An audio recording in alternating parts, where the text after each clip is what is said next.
Hi, I'm Cody, And I'm Elizabeth. and we are keeping score. You can find all of our social media links, such as Facebook, Instagram, Board Game Geek, and our blog, located just down below in our show notes.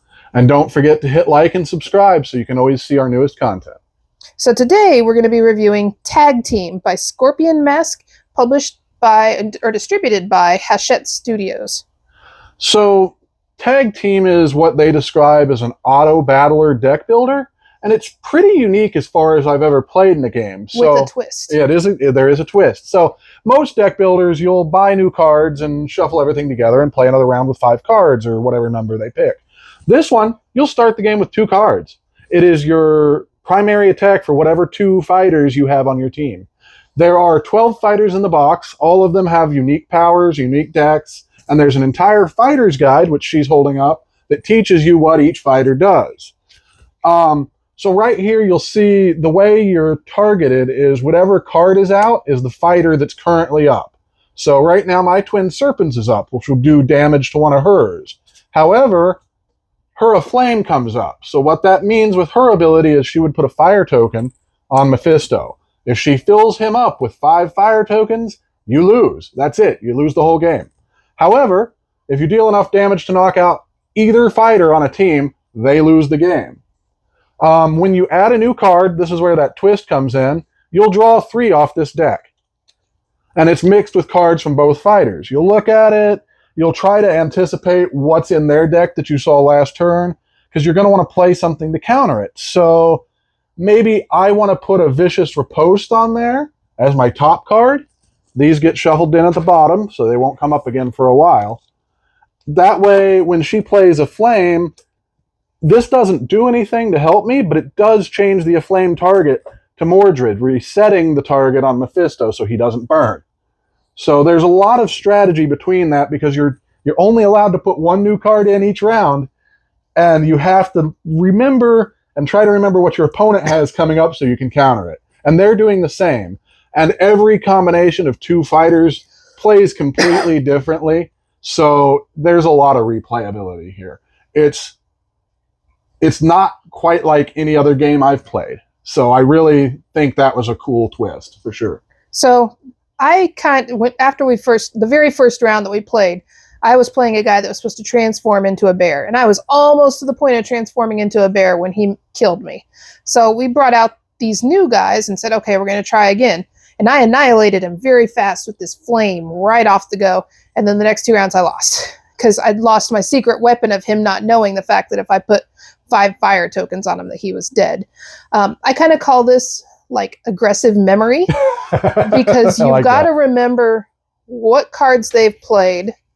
And if you can see where they're inserting their new cards, you need to sit there and think about, okay, they had something that was going to hit me up top. And if they don't put a card up top, I need to try to play a shield type card on the top of my deck. So it definitely requires some strategy. You never shuffle these like battle decks. Yeah, this never gets shuffled. You're just continually adding cards to it. And different players definitely have different things. Like Shango here is aggressive and he escalates his aggression. He's all about those fire tokens. And he's very complex, it says. But he starts out with no power, which is a downfall to him.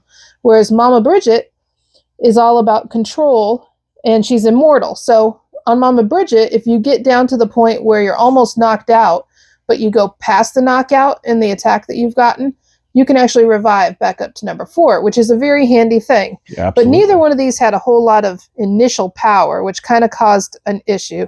And I don't know that I would play them as a combo again.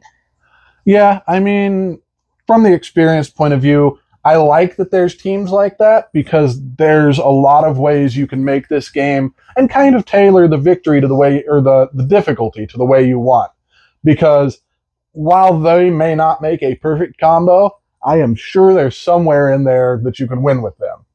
And, you know, over here it was interesting because Mordred was this power build. And what he does is he has ways to build like the power cubes on his card, even though he starts at 0. And once he hits 8, he just starts swinging a real big stick. And it's really cool how he builds up. Mephisto actually complemented him fairly well simply because Mephisto was really aggressive and able to get in there and start dealing damage early and transferring power, because there's a lot of power transference between partners that you can do in certain groups.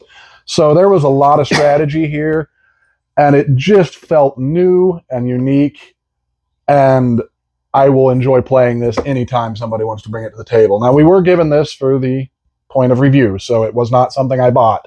But it was what, $24.99, I believe? Yeah, it says it's on the website? $24.99 for 2 players, and it's a 45-minute game, they say. So, I mean, for $24.99, I think that there's a lot of replayability to it, especially if you like concentrate on one player and really learn how to play them well. I think you can get some really nasty battles probably going on. I chose my 2 players because I like their cards and I thought they were pretty. The fact that I started out with like some of the hardest ones probably wasn't the best bet for me. And that's probably why I lost the last 2 rounds. It would be like firing up Street Fighter and picking the most technical fighter instead of Ryu or Ken.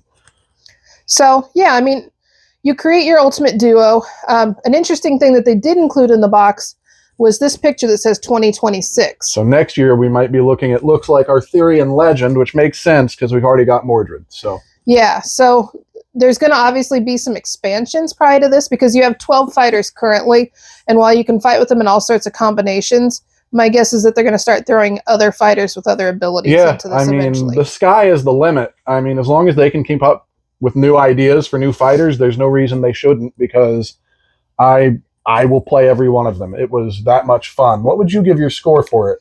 Well, I'm looking at the box right now, and I think I have the wrong amount of time written down.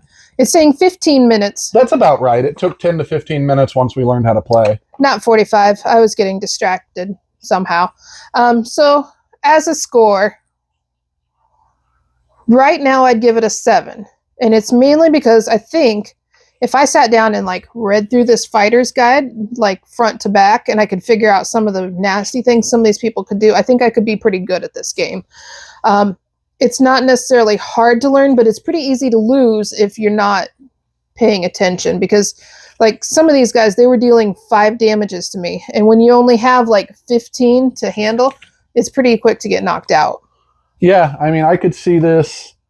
I mean, they give you enough fighters to do, like a 6-person tournament right in the box. You just draft out fighters, and then you've got enough to keep your whole game night playing for 15, 20 minutes, and then you just round robin it until you finish.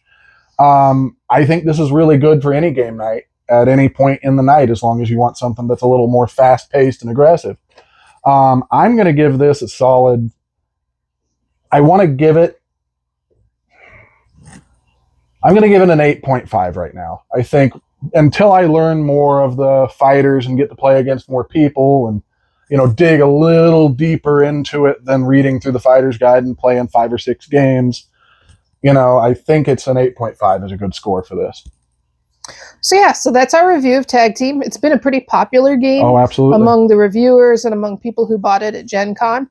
So it's definitely a different type of a game, and you want to check it out. Yeah, I wholeheartedly suggest trying it. I think you'll like it. So don't forget to join us every Monday for our new reviews that are coming out, and hit like and subscribe so that way we can get more followers and spread the good word of gaming reviews. Thank you.